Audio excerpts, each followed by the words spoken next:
Welcome back to Old School Sports and our Out of the Park Baseball 26 mini series with the Los Angeles Angels. And the 2028 regular season, which just ended today, has been a very good one for Los Angeles. Won our second consecutive division title. And at 102 and 60, we had the best record in all of baseball. So we will have home field advantage for as long as we are around in these playoffs. And we'll also have a first round bye, which will be helpful as we're waiting for a couple of important players to come back. Cade Smith has had a sore elbow for close to a month now. Return still unknown, although we did get good news on him several days ago when it said that he was 5 days away. But unfortunately, things turned unknown after that, but hopefully not too long. And Kyle Tucker, we've had on the IL with wrist tendonitis over the last week of the season, but he should be back also. As we think about our playoff roster, hopefully the additions of Smith and Tucker will help us. Michael King, who's been our third starter throughout the season, unfortunately, bone chips in his elbow that he suffered just a little while back. And September injury, of course, here in OOTP, and it looks unlikely that we'll have him back. In theory, if we make the World Series, there's a chance we'd have him around, but I think the probability of us making the World Series and King getting back perhaps a little faster than anticipated is not particularly high for both of those things to happen. Also, and I've talked about this in the comments to the past episode, made a stupid mistake. At the middle part of the last episode, was not planning on bringing either the young starting pitcher, Jake Riley, or our young infielder slash outfielder, Sean Gamble, up when we did September call-ups. But we had spots on the 40-man roster to add them so they could be eligible for the postseason.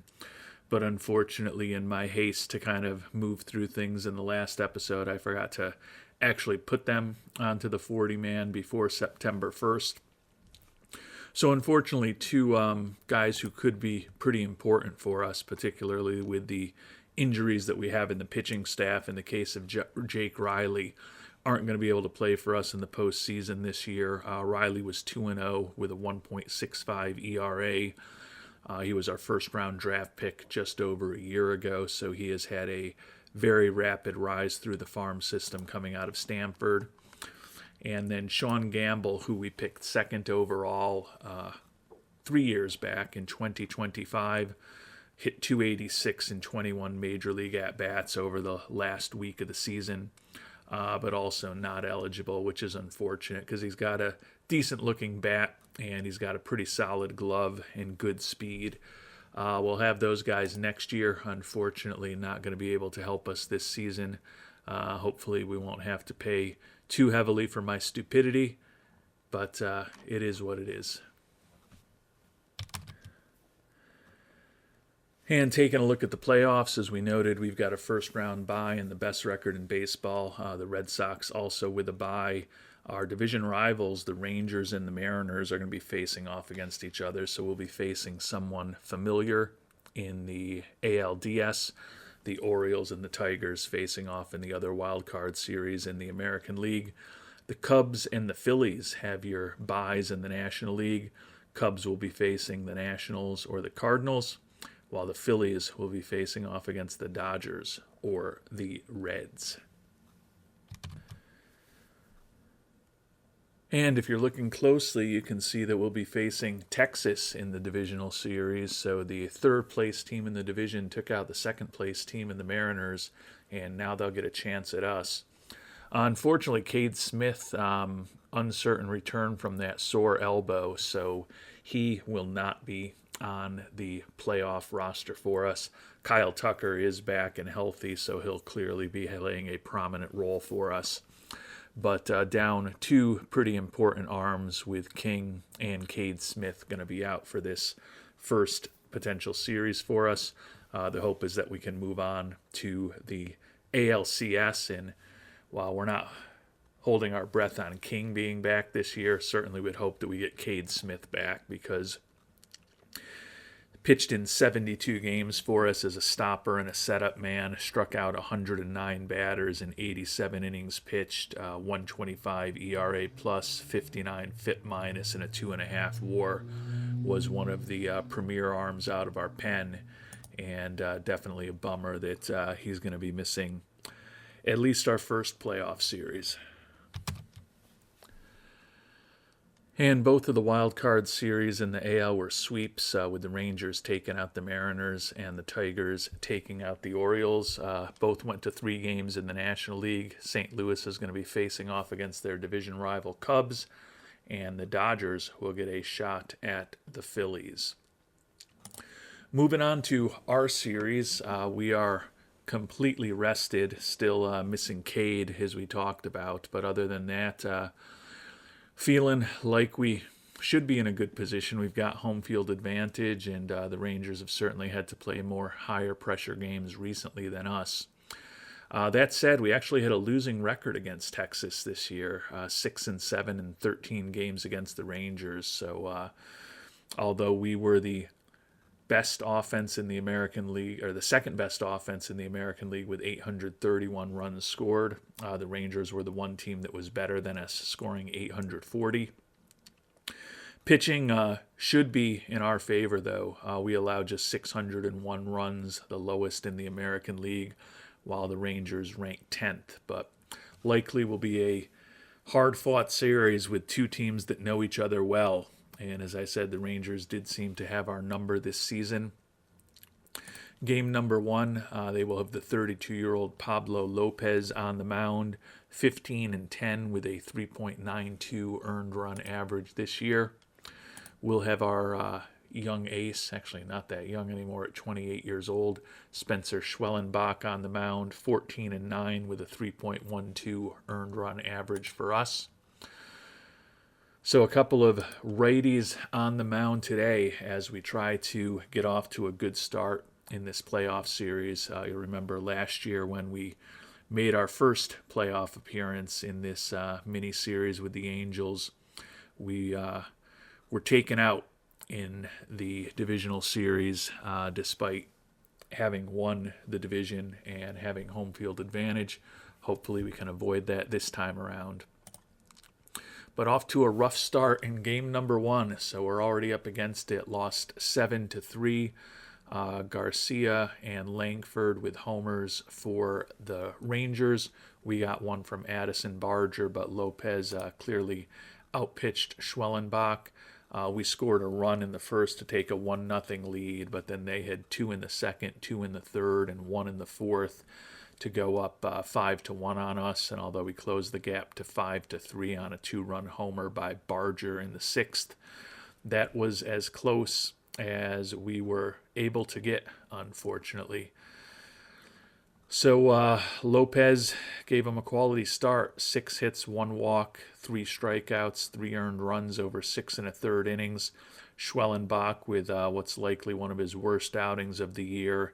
8 hits and 5 earned runs over 3 1/3 innings pitched. 2 of the hits that he gave up were homers.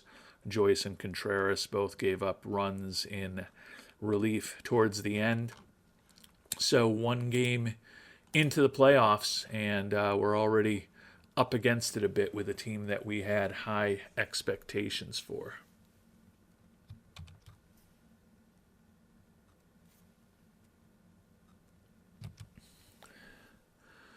So on to game number 2, Alejandro Rosario, 26-year-old on the mound for the Rangers. He was 16-6 with a sub-4 ERA this year, struck out 215 batters, so the right-hander had a really nice season for them. We've got our number 2 starter, Taj Bradley, on the mound, 10-8, but the 4.87 ERA this year was a far cry what he did in his first half season with us a year ago. Put up just 1 win above replacement this year. Both his ERA plus and his FIP minus were about 15% below average. WHIP of 1.33 was respectable, but not great. The other thing about Bradley right now that's not great is that he is on a slump, or is in a slump right now. So certainly not an optimal setup for us to have lost that first game. Feel like we absolutely have to get the W here today before we head halfway across the country to Texas.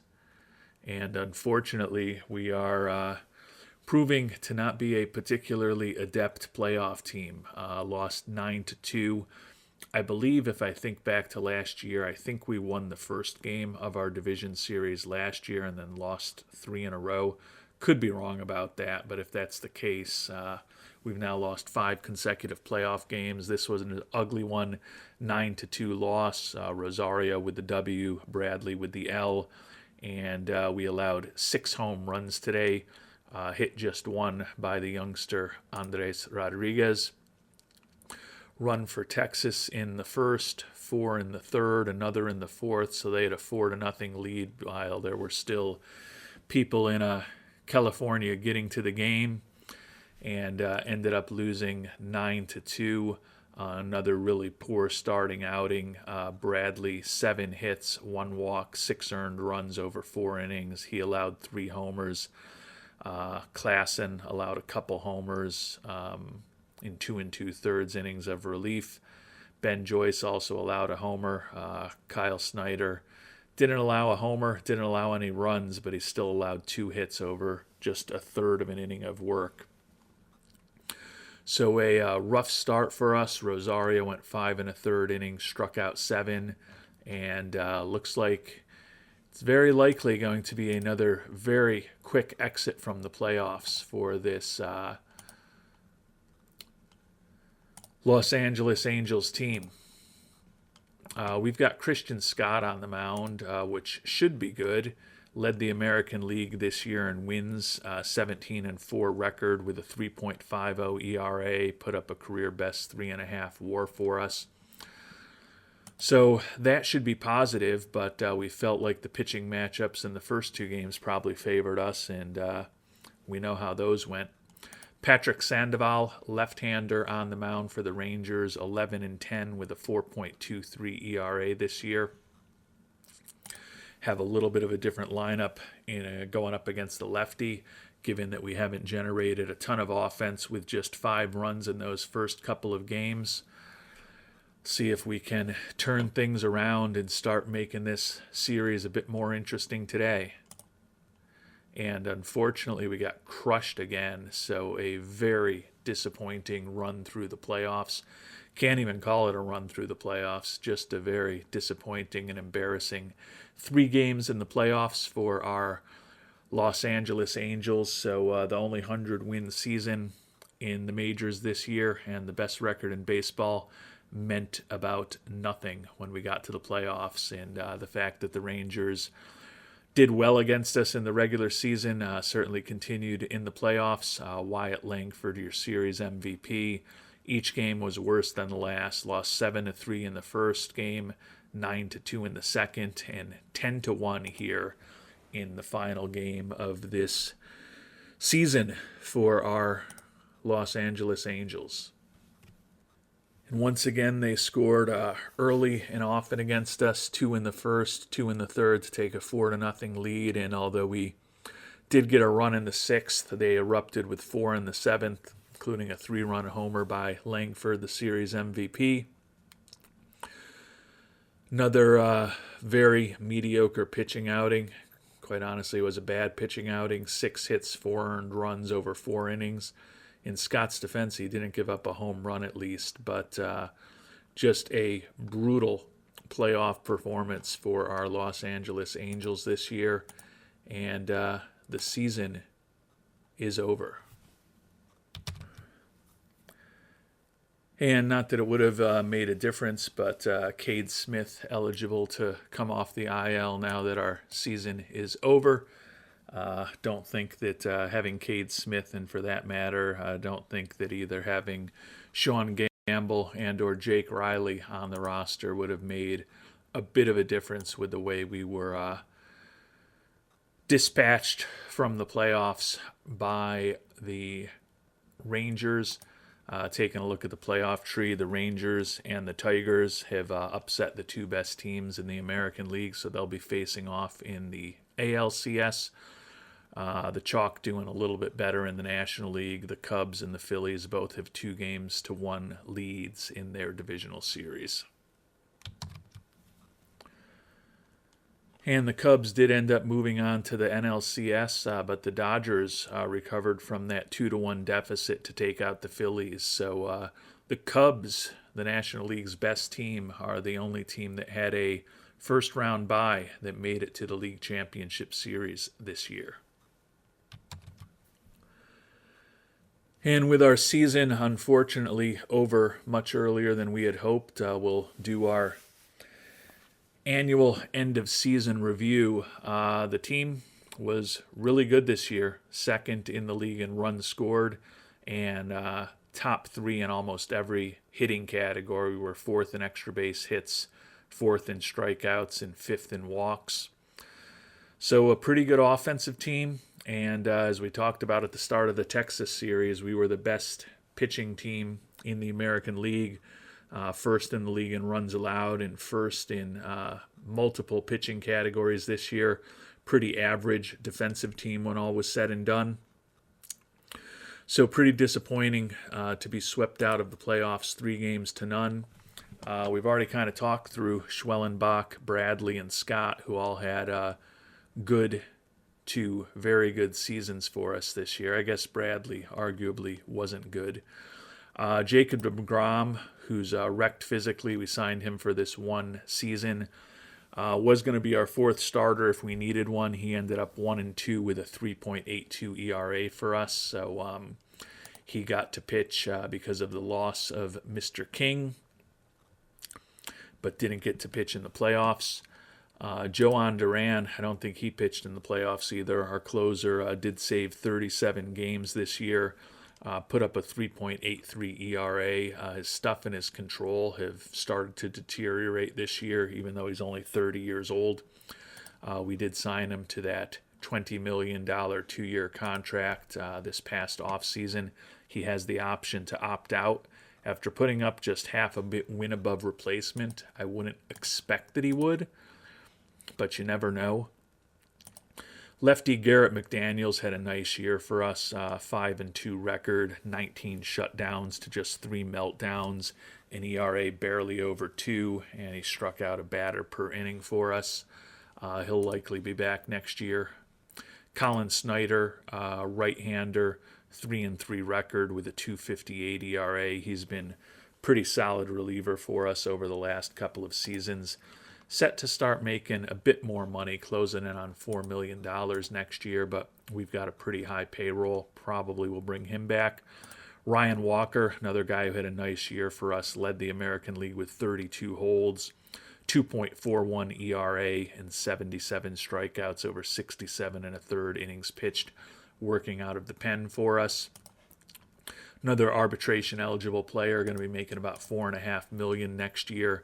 But certainly could be in the mix to return. Roansy Contreras was a starter for us much of the year until DeGrom came back. 12-8 record with a 3.68 ERA. He is a guy who is finally going to be a free agent. The soon-to-be 29-year-old may not be back with us next year. Lefty specialist / middle reliever Gabe Spire, 86 strikeouts and 70 1/3 innings pitched, a 2.82 ERA. He's been a very effective lefty arm out of the pen for us the last couple years, but another guy who could test free agency this offseason. Ben Joyce was effective in a very small sample size for us due to this being a injury-plagued year for him. Pitched just 12 innings at the major league level, but put up a 1.50 ERA and a whip of 1. He'll probably be back in a important bullpen role for us next year. And then George Klassen started 7 games for us when we needed a starter from time to time. Had a pretty respectable year, 3.71 ERA over 80 innings pitched. The soon-to-be 27-year-old still making the major league minimum next year would expect him to be perhaps competing for a fifth starter spot, or definitely strong candidate to be in a long relief role for us next year, particularly given that when we look at the 12 pitchers who are on our playoff roster, the likes of DeGrom, Duran, Walker, and Contreras could all be free agents this offseason. And Michael King was 8-3 for us with a 3.26 ERA over 24 starts. That injury that he suffered in mid-September. Can't say that it cost us much. I mean, his 3.5 WAR was one of the best among anyone on our pitching staff. He would have been pitching Game 3 for us, but the way that we got rocked in Games 1 and 2, and Game 3 for that matter, when we did have Mr. Scott on the mound as our third starter instead of King, hard to imagine it would have made much, if any, difference against this Rangers squad that had our number. And we're going to have a couple of wild card teams in the World Series this year. The Rangers' magical run finally stopped. Detroit took them out in 7 games. And they will be facing off against the Dodgers, who took off the best team in the National League, the Cubs, 4-2. Taking a look at the standings, the Tigers at 87-75 were the AL Central winners this year, but they actually had the fewest wins of any team in the American League playoffs. And the Dodgers, a similar situation, at 85-77, they were the NL West winners, but they had fewer wins than any playoff team in the National League and fewer wins than any playoff team in baseball. So the worst playoff team, at least by one loss record in the National League, facing off against the worst playoff team by one loss record in the American League in this 2028 World Series. We've started scouting the international amateur free agent class. We'll talk about that more certainly as we get closer to January and having to make some decisions there. Before we find out who's going to win the World Series this year, though, time to take a look at our everyday players and start thinking about what we might want to do with this roster and who we expect to have back and who we may be moving on from during this offseason. Drake Baldwin took over as our everyday catcher against right-handed pitching this year and had a pretty respectable year. Was basically a league average offensive player, hit .251 with 12 homers, put up a 2.3 WAR for us. He is still going to be making the major league minimum next year. Likely will be back with us. Juan Flores was our platoon catcher against left-handed pitching. He did not have quite the same level of success, just a .222 batting average, 66 WRC plus. Still was above replacement level thanks to his good, solid defense. He's another guy who's making the major league minimum next year. So at the very least, our catchers are cheap, but certainly a position that we could upgrade. Vlad Guerrero Jr. had easily his best year with us since we picked him up in our first off season. So he just completed his third year with us here with the Angels. 36 homers and 121 ribbies, hit .300. Just missed out on leading the league in ribbies and winning a batting title. Also scored 110 runs for us. Ultimately put up a 151 WRC plus and a 5.3 WAR. So got an excellent season out of Guerrero Jr. this year, which is good to see.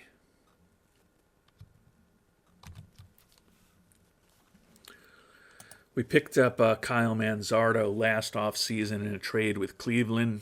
He was our DH against right-handed pitching.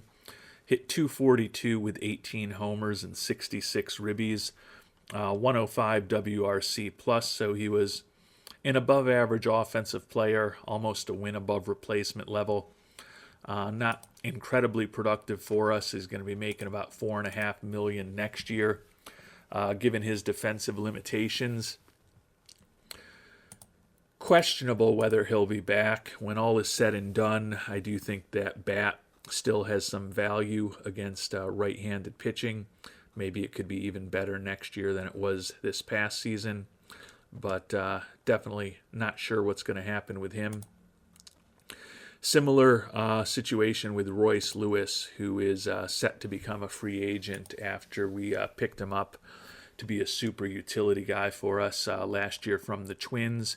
Hit 249 in 281 at-bats, did have 11 home runs for us. Ultimately a 105 WRC plus and a WAR of close to 1. Good influence in the clubhouse, but money-wise, he's looking for over $22 million a year for 5 years. Hard to imagine we'll bring him back at that type of price tag. Second baseman / third baseman Zach Neto once again had some injury issues this year. Ended up hitting 250 and 380 at-bats.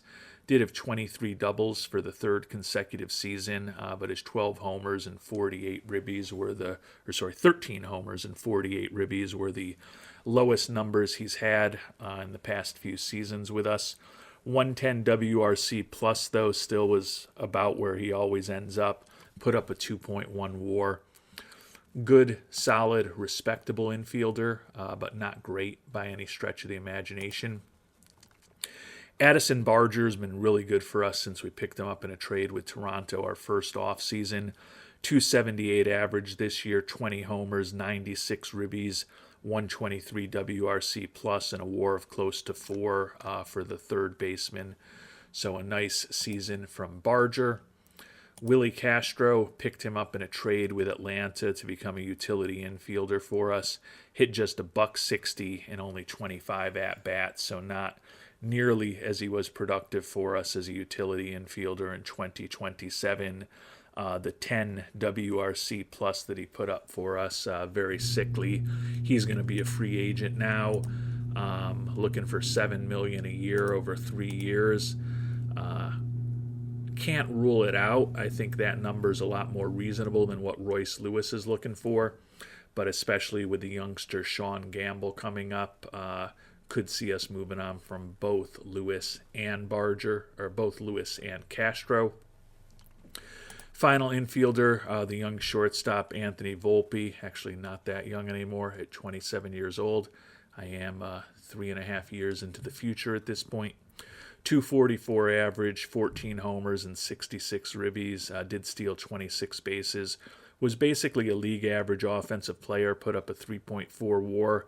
If we get that out of a respectable defensive shortstop who's really good in the clubhouse, I think we will certainly take it. Turning to our outfielders, Dylan Cruz started primarily against left-handed pitching for us this year and was very productive. Hit 293 in 283 at-bats for us. 8 homers, 33 ribbies, 120 WRC plus, and a 2.1 WAR. Taking a look at his ratings, definitely a little more gap power and a little bit better in terms of his contact against left-handed pitching, which is why played him there more often. But as a guy who's going to be making about $5 million next year, given that we don't feel great about our outfield, tend to think he'll be back with us. Part of the reason we don't feel great about the outfield is that Matt Wallner, who we brought over and is still arbitration eligible, set to make $8.5 million next year, was very unproductive for us. Hit under 200 in 143 at-bats, 5 homers and 17 ribbies, but it was a 77 WRC plus, and he was almost a win below replacement level after being more than a win above replacement level for the Yankees before they sent him to us. So as a platoon guy getting more of the playing time in left field than Cruz, Wallner was definitely a big disappointment as our only material acquisition closing in on the trade deadline this year. Anthony Scull, left-handed hitting outfielder, made his major league debut for us this year and hit 349 in 63 at-bats. Certainly will be competing to be a 4th or 5th outfielder for us next year, and given that left-handed bat, If we move on from somebody like Wallner, it's not inconceivable that Skull could be competing to perhaps be in a platoon in left field with Dylan Cruz next year. The other two outfield spots are a little more set. Kyle Tucker will likely be our right fielder. 246 average, 26 homers, and 85 ribbies. Added up to a 108 WRC plus and a 3.2 WAR. So the overall productivity in terms of WAR was a little higher than his first two seasons with us, although the bat overall was a bit worse. Tucker heading into the final guaranteed year of his contract next season before the team option for the 5th season of that 5-year contract that we signed him to is applicable. And last but certainly not least, Andres Rodriguez, who had an outstanding rookie year for us, ended up hitting 261, 26 doubles, 3 triples, and 34 homers. Scored 106 runs, drove in 79, stole 13 bases for us. Ultimately put up a 142 WRC plus and a team best 6.3 WAR. He has put a stranglehold on that center field position for us. Still think that he can get better this offseason. So with young guys like Rodriguez and then Gamble and Riley in the mix, feel like there is some good young talent to bolster this roster next year, given that both in terms of our pitchers and our position players, there's definitely some guys who are headed to free agency and unlikely to be back, and then some arbitration eligible players that we may choose to move on from.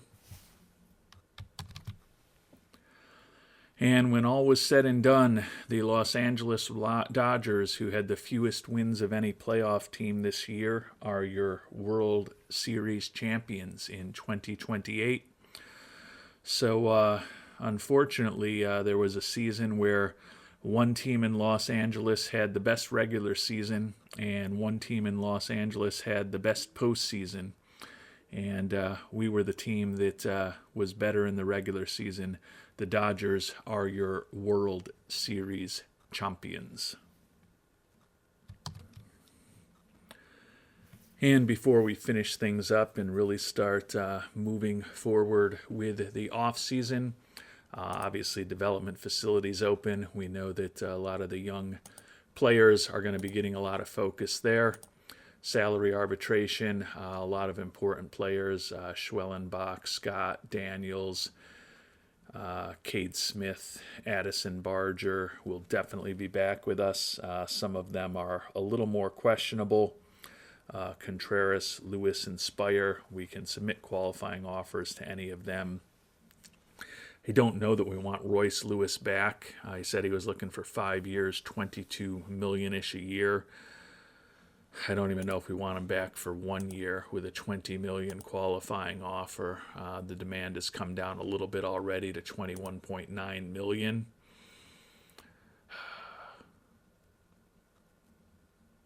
He certainly could be a solid major league starter and is a solid major league starter in the infield. Although I don't know that we need him back with Barger, Volpe, Neto, and Guerrero as our starting third baseman, shortstop, second baseman, and first baseman, respectively, and Gamble on the way to press some of them for playing time. I think right now I am inclined to submit a QO to him. Castro and DeGrom, free agents without any compensation. Wonder what DeGrom is looking for. $17 million a year for 1 year. Probably will move on from him at that level. You can see we've been scouting a lot of the international amateur free agents. Just lost our first base coach, Arthur Butcher, so he just decided to retire. Also lost a pitching coach in Salt Lake. And then we also lost our manager, Ron Coomer, of our DSL team. So we'll have a few holes to fill this off-season. Joan Duran did execute that contract year for $20 million, so he will be back. Taking a look at the review of the season goals, happy that we were able to make the playoffs. Happy that we upgraded center field with Andres Rodriguez. Disappointed we didn't sign Sam Hentges. Fans are engaged but still wants more from our fan interest, and unpleased with our international amateur fines. Made the playoffs, wants a championship by 2031. Happy with our performance. Feels similarly about our handling of on-field and front office management. What he wants us to do going forward: win a championship, acquire a power hitter, bring more drafted players up, increase fan interest, improved record in extra innings, improve international amateur fines, and build a team that can bring a championship in the next 3 seasons, in addition to winning it all next year. Let's see the budget we'll have to try to do that. $306 million. So he did give us a boost. So that's positive. Taking a look at the front office, we've definitely got money available for this offseason, and we'll likely clear some more through trades and or arbitrational eligible players that we don't want to bring back. We can clearly lower scouting and player development as well. Take a quick look, finally, one last thing before we do finish up this episode, at prospective free agents. Obviously, some of these guys could get signed in the coming weeks before we actually get to the start of free agency, but Garrett Crochet, clearly the top starting pitcher on the market. Spencer Strider also could be interesting, and then some big relievers: Emmanuel Clase, Devin Williams, Edwin Diaz, and Dre Jameson among them. DeGrom, we know, is headed. Luis Castillo, Chris Bubich, Hunter Green, definitely some well-known players. Spire from our team, Keegan Aiken, another lefty that we've been looking at in recent years. So a somewhat deeper pool of potential pitchers on the free agent market this year than we've had in previous seasons, which is positive. Will there be anyone who can help us hitting-wise? And does look like our buddy Royce Lewis could be one of the better free agents on the market.